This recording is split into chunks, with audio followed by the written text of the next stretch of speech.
Hey, I'm Wilson Wong. I'm Big John Zhang. Hey, Big John, do you know where is Hanfa Chun? Yes, of course. What happened? Do you know that in recent years, flooding has inflicted substantial damage to Hanfa Chun during heavy rainstorm and typhoons? Do you mean the most destructive incident in Hanfa Chun, which caused by Typhoon Hato recently? It results in the submersion of more than 20 cars inside an underground car park, while sea tide swelled up to 3.5 meters on the coast and water surged out from the inner street underground. Yes, exactly. In order to investigate the root cause and the usefulness of existing measures, we have sent out our reporter Doris to do the site visit in Hanfa Chun, and now we will pass to her to analyze in details.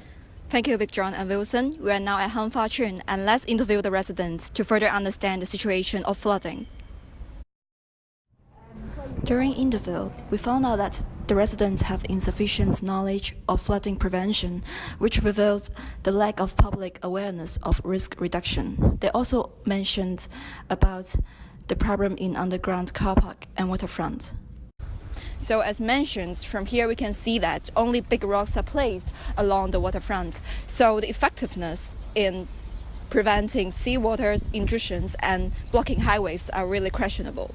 So we are now at the underground car park in Hanfa Chun, which was completely flooded when the Typhoon Hato attacked Hong Kong on August. So this is the first and the second drains in the car park.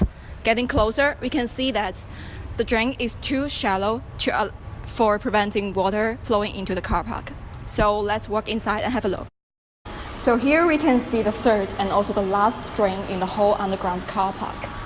We can see that the size of the drain is only as large as my hand. Also, the lid was rusted, which reveals the problem of no regular maintenance. This is the report from Hanfa Chun. Doris, Able TV. Thank you, Doris. We can see that in Hanfa Chun there is geographical disadvantages as well as the measures are insufficient. So its risk of disaster cannot be reduced. We have invited Professor Julian Lam from Drainage Service Department to explain to us. Hello, Professor Lam. Hello, Wilson. As we can see that the heavy rainstorm and typhoons always cause flooding and damage to Hanfa Chun. Is there any possible measures to reduce the disaster risk? Certainly, Wilson. Well, first of all, I would suggest a similar project to Happy Valley Underground Stormwater Storage Scheme. Why? Because Happy Valley is also a low-lying area, urban area surrounded by a hilly terrain, which is similar to Hanfa Chun. And how does it work? During major rainstorm events, the excess runoff in the diversion box will enter to the pump house, and afterwards it could be pumped into the storage tank via the overflow weir system. The tank will be emptied by pumping or gravity draining to discharge the stormwater from the tank. Well, it is the cost is really high for this project, and it's difficult in implementation because we have to renew the existing drainage system in order to match the old drainage system. However, I believe this is very effective to the current situation in Hanfa Chun. So I believe it is worth to be built in Hanfa Chun.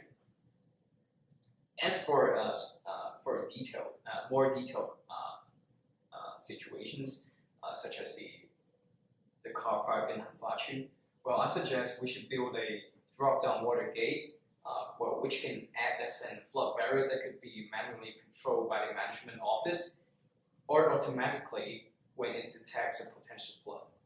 This technology is still new to Hong Kong. However, and also it's expensive in price, but I believe that it could prevent economic loss to the residents, and we have to import it from the UK, the original country. Moving on to the waterfront in Hanfa Chun, we should level at least a meter higher above the sea level, and it is feasible because the avenue in the waterfront is wide enough for construction without even affecting fundamental structures of the residential buildings nearby. However, it could irritate the residents living near the shore, as it could cause pollution or even blockage of scenery. On the other hand, we should also replace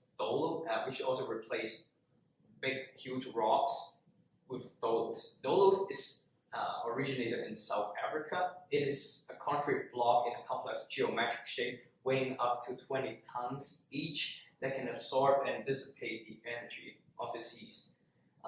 As 10,000 dolos is required for 1 kilometer of coastline, approximately 7,650 dolos are needed to be placed on Hanfachun, and this could be effective in blocking the high waves and high tides during rainstorms.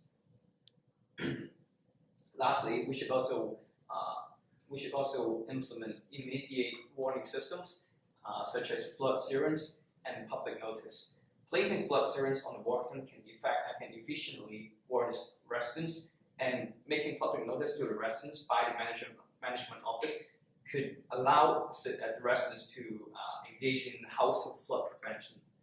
So, well, this is the end of my part. Back to you, Wilson. Thank you, Professor, for giving us these essential suggestions. We hope the government will pay more attention on reduction disaster risk measure and consider the above useful suggestions to improve the situation in Hanfachun. Besides, the support of citizens are also an important contribution to the disaster risk reduction measures. Thank you for watching our show. It will be react on Wednesday lecture. Until next time, from the Able TV report team, good luck, goodbye, and good health.